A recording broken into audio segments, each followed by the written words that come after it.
Hello, good morning प्रिय विद्यार्थियों। तो हमें जो पढ़ रहे थे द्विघाती समीकरणों को पूर्ण वर्ग बनाकर, तो इसका एक एग्जाम्पल और लेते हैं। प्रश्नावली 3.4 में पहले क्वेश्चन में 7वां क्वेश्चन है हमारा 4x² + 4bx - a² - b² = 0। ये पूर्ण वर्ग विधि द्वारा सरल करना है। तो पूर्ण वर्ग विधि से सरल करने के लिए मैंने आपको पहले बताया है कि सबसे पहला काम x² के गुणांक से विभाजित करना। x² के गुणांक से विभाजित करना चाहिए, कोई भी समीकरण हो और उसका गुणांक कोई भी हो। तो सबसे पहले हम लिखेंगे समीकरण को 4 से विभाजित करेंगे। 4 से विभाजित करने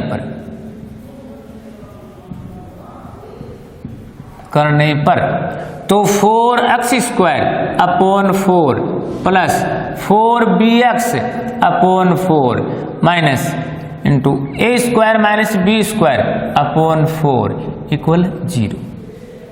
4 से 4 डिवाइड 0, 4 से 4 डिवाइड 1 हो जाता है, क्लियर हो जाता है। तो बच गया x² plus bx minus a² b² into upon 4 = 0। ये हमने क्या कर दिया, समीकरण को 4 से विभाजित कर दिया। दूसरी बात पक्षांतर करना, पक्षांतर ये अचर पद है। तो x² प्लस bx इक्वल, ये माइनस का है पूरा, इस पद को इधर लेके जाते हैं प्लस का, तो a² - b² अपॉन 4। दूसरी बात हो गई। तीसरी बात x के गुणांक, x की संख्या ये है, x की संख्या, x का गुणांक b के आधे का वर्ग, तो b का आधा b/2 का वर्ग, ये वर्ग स्क्वायर हो गया वर्ग। दोनों पक्षों में जोड़ते हैं, दोनों पक्षों में जोड़ते हैं, दो पक्ष, एक पक्ष ये है, एक ये है। तो x² plus bx plus b/2 का वर्ग इक्वल a² - b² अपॉन 4, इसमें प्लस b/2 का वर्ग। अब ये बन गया पूर्ण वर्ग किसका? इसके लिए मैंने पहले बताया आपको कि पहला पद x प्लस का है तो प्लस, माइनस हो तो माइनस, b/2 का whole square equal a² - b² upon 4 plus, इसको सरल कर लो तो ये हो जाएगा b² अपॉन 4। आगे सरल करते हैं इसको, तो ये आ जाएगा आगे x प्लस b/2 का होल स्क्वायर इक्वल, इसका एलसीएम लेते हैं 4। एलसीएम समान है तो ये संख्या पूरी सेम आ जाएगी। 4 में 4 को डिवाइड करेंगे 1 को इससे इंटू करेंगे पूरे को, तो यह जाएगा a² - b² प्लस 4 को 4 से डिवाइड 1 को b² से इंटू b²। अब देखो प्लस माइनस कैंसिल, ये हो गया x प्लस b/2 का होल स्क्वायर इक्वल बच गया a² अपॉन 4। अब क्या करते हैं, इसका वर्ग घटाते हैं, तो x plus b/2 equal a² upon 4 का क्या लग जाएगा, रूट प्लस माइनस। तो x प्लस b/2 इक्वल, इसका रूट करेंगे तो a/2 प्लस माइनस का, इसका मतलब एक बार धनात्मक चिन्ह, धनात्मक और एक बार ऋणात्मक चिन्ह। तो x plus b/2 equal a/2, x plus b/2 equal minus a/2। अब पक्षांतर करते हैं, तो x equal a/2 minus b/2, LCM लेते हैं 2, तो यह आ जाएगा a - b, एक तो यह आ गया।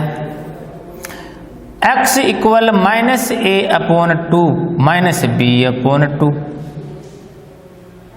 क्योंकि ये माइनस का है, इसको उधर लेके जाएंगे माइनस का, तो x इक्वल आ जाएगा लघुत्तम 2 -a -b। इसको हम ऐसे भी लिख सकते हैं -a + b/2, एक मूल आ जाएगा ये। तो इस प्रकार से ये दोनों क्या जाते हैं, इसके मूल आ जाते हैं। तो ये है पूर्ण वर्ग विधि द्वारा सरल करना। अब आगे जो आता है वो ये आता है द्विघात समीकरणों के मूलों की प्रकृति।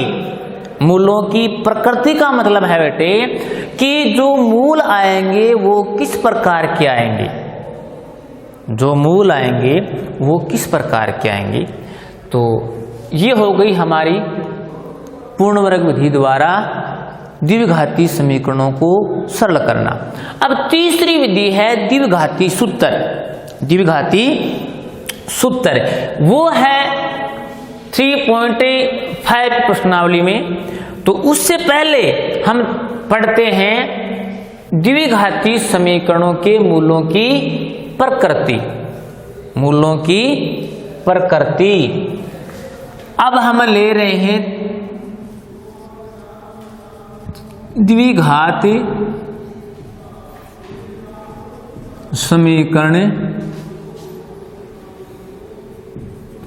के समीकरणों के मूलों की प्रकृति। प्रकृति कई क्वेश्चन में आ जाता है मूलों की प्रकृति ज्ञात कीजिए, कई क्वेश्चनों में आ जाता है मूलों का अस्तित्व, मूलों का अस्तित्व, कई क्वेश्चन में आ जाता है मूलों का विविक्त करे, विविक्त कर, कई क्वेश्चनों में जाता है मूलों का निकाय,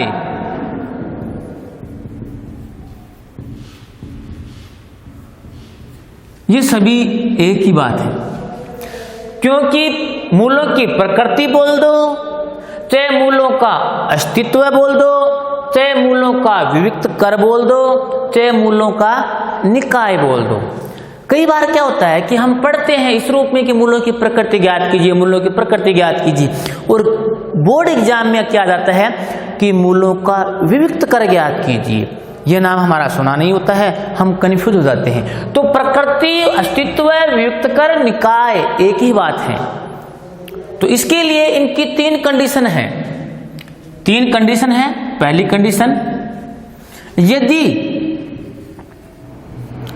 b² - 4ac मोर देन 0, मतलब b² - 4ac का मान 0 से बड़ा हो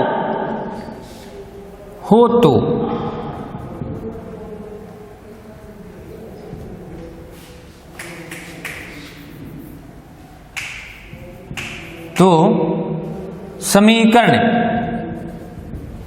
के दोनों वास्तविक मूल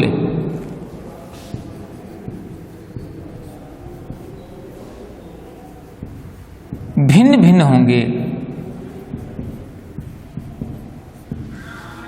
वास्तविक व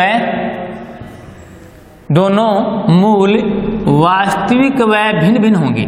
वास्तविक व भिन्न भिन्न मतलब दोनों आंसर अलग अलग आएंगे। ये एक फॉर्मूला है, मतलब इसमें b a c का मान रख की। जैसे कंडीशन नंबर 2, यदि b² - 4ac इक्वल 0, अगर इसके इक्वल 0 होता है तो दोनों मूल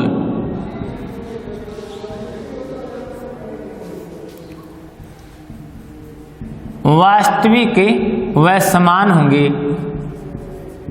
समान यानी कि बराबर होंगे, बराबर होंगे। नंबर 3 कंडीशन, यदि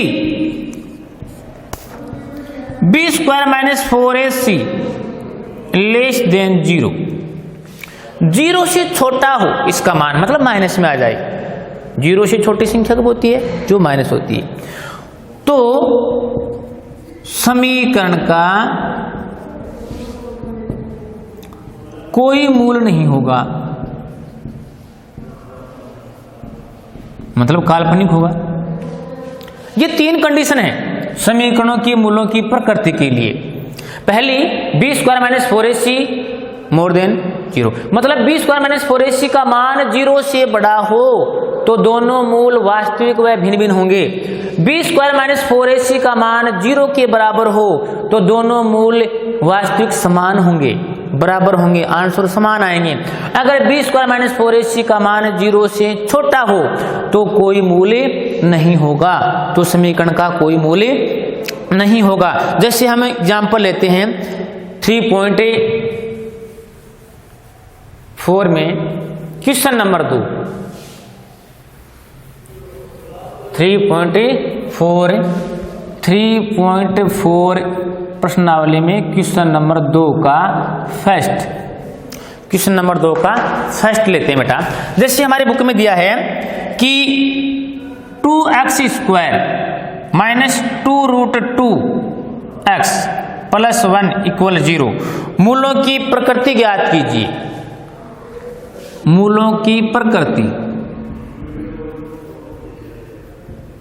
प्रकृति या अस्तित्व ज्ञात कीजिए। ज्ञात कीजिए। तो हम क्या करेंगे, हमारे पास तीन कंडीशन है। तो कंडीशन हमारी ये है, पहली तो कि जो हमारा फॉर्मूला है d equal B square minus 4ac, इसमें हम मान रखेंगे ए बी सी का, इसकी जांच करेंगे फिर। तो a इक्वल होता है एक्स स्क्वायर का गुणांक 2, b इक्वल x का गुणांक ये माइनस 2√2 और c का वैल्यू अचर पद 1 रखने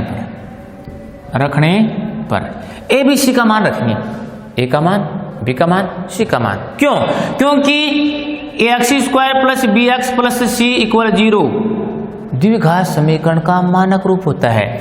ये एक्स स्क्वायर का गुणांक a होता है, x का गुणांक b होता है, c अचरी पद होता है। तो a b c यही है a b c। तो a का मान 2, b का मान माइनस 2√2, c का मान 1 रखने पर किसमें? इसमें। तो देखो d इक्वल b का मान माइनस 2√2 का वर्ग माइनस 4ac, a का मान 2, c का मान 1। 2√2 का वर्ग करेंगे तो 2 का वर्ग 4 इंटू √2 का वर्ग 2 माइनस 4 इंटू 2 इंटू 1 8, ये हो गया 8 माइनस 8 इक्वल 0। d इक्वल 0 है, अतः है इसका d इक्वल 0। d क्या है? ये है, इसका मान क्या हुआ? 0। अतः इसका मतलब ये हुआ कि b स्क्वायर माइनस 4ac बराबर क्या आया? 0। इसका मान 0। अतः है दोनों मूल वास्तविक व समान होंगे या समान होंगे। दोनों मूल क्या होंगे? समान होंगे। इस प्रकार से हम मूलों की प्रकृति ज्ञात करते हैं। तो इस प्रकार से हमें मूलों की प्रकृति ज्ञात करनी है। तो कोई भी समीकरण दिया हुआ हो और उसमें हमें क्या पूछा? मूलों की प्रकृति, तो हम d बराबर बी स्क्वायर माइनस 4ac का मान ज्ञात करेंगे। अगर मान 0 आता है तो दोनों मूल बराबर है, मान 0 से बड़ा आता है तो दोनों मूल वास्तविक और भिन्न भिन्न होंगे। अगर मान 0 से छोटा आता है, ऋणात्मक आता है, तो कोई मूल्य नहीं होगा। ओके, धन्यवाद।